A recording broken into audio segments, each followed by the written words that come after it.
സ്രഷ്ടാവിനെ നീ എപ്പോഴും ഭയക്കേണ്ടതാ, അത് മുഅ്മിനായാൽ നിശ്ചയം കാണുന്നതാ. ഭയക്കാത്ത കൽബെല്ലാം ഖറാബാണെന്ന് അബു സുലൈമാൻ എന്നവർ പറയുന്നേ. സൃഷ്ടാവിനെ കുറിച്ചെത്ര കണ്ടറിവുള്ളതാ, അറിവിൻ്റെ നിലയിൽ തന്നെ ഭയവും ഉള്ളതാ. അറിവിൻ്റെ ആഴം കൂടുതൽ നബിക്കുണ്ട്, ഭയവും നബിക്കാണ് ഏറ്റവും. അതുകൊണ്ട് ഖലാക്കിനെ നബിക്ക് എപ്പോഴും ഭയമാണ്, അത് കാരണം ഉള്ളെപ്പോഴും ചൂടാണ്. തീക്കായലെ നബി ചെയ്തിട്ടില്ലെന്നുള്ളതാ, അകം ചൂടിനാൽ പുറം ചൂടിനും മതിയായതാ. റൂഹുൽ ബയാൻ നീ നോക്ക് 5-ൽ നിന്നും 7-ൽ തെരഞ്ഞാൽ വ്യക്തമായി ഇത് മിന്നും. ഹൂദെന്ന സൂറത്താൽ ഭയന്നു നബിയുന, അതുമാത്രമല്ല നരച്ചു പോയി ശഫീഉന. കൽപ്പിച്ച പോലെ നടക്ക് നബിയേ എന്ന രാജന്റെ വിധിയാണതിനു കാരണമെന്ന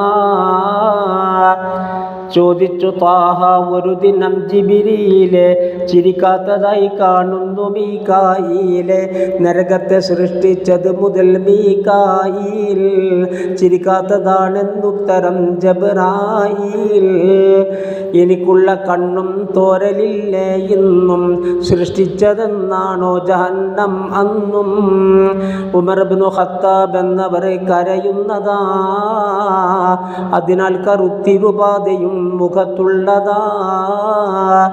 പേടിച്ചു സയ്യിദ് ഇബ്നു അബ്ബാസ് വിങ്ങിക്കരഞ്ഞൊരു തോല് പോലെയുണങ്ങി. ശിഷ്യൻ സഈദ് ഇബ്നുൽ ജുബൈറിനു കണ്ണിനും വിലപിച്ചു കാഴ്ച കുറഞ്ഞതാണത് രണ്ടിനും. സിദ്ദീഖുനൽ അക്ബർ പെരുത്തു കരഞ്ഞതാ, ഓതുന്ന നേരം കരകവിഞ്ഞൊഴുകുന്നതാ. അതുപോലെ ഫത്ഹുൽ മൗസിലി കരയുന്നതാ, കണ്ണിൻ്റെ നീരിൽ രക്തവും കലരുന്നതാ. 300 വർഷം തുടരെ ശൈഖുൽ അംബിയ കരഞ്ഞെന്ന് പറയുന്നുണ്ടതും ഭയം തന്നെയാ. ദാവൂദ് നബി കരയാൻ തുടങ്ങി സുജൂദിലായി, കണ്ണിൻ്റെ വെള്ളം വീണ് പുല്ല് മുളക്കലായി. വെള്ളം കുടിക്കാൻ കോപ്പതാൻ എടുക്കുന്നതാ, കുടിക്കാനടുത്താൽ തൽക്ഷണം കരയുന്നതാ. കണ്ണിൻ്റെ വെള്ളം വീണതും കവിയുന്നതാ, ഇതുപോലെ ഹാല് മുജാഹിദും വിവരിച്ചതാ. ജിബ്രീൽ കഅബത്തിൻ്റെ കില്ല പിടിച്ചതായി, ഇലാഹി ഇലാഹി എന്നവർ പറയുന്നതായി. എനിക്കുള്ള പേരിന് ഹാനി നീ വരുത്തല്ലേ, നീ എൻ്റെ ജിസ്മിനെ സയ്യിദി മറിക്കല്ലേ. ഇത് കണ്ടുകൊണ്ട് നബിയുന നിന്നന്ന് എന്നുള്ള വിവരം നുസ്ഹത്തിൽ പറയുന്നേ. സൃഷ്ടാവിനെ പേടിച്ച് നീരൊഴുക്കേണ്ടതാ, ഒഴുകുന്ന സ്ഥലം നരകം, ഒഴുകുന്ന സ്ഥാനം നരകമിൽ കരിയാത്തതാ.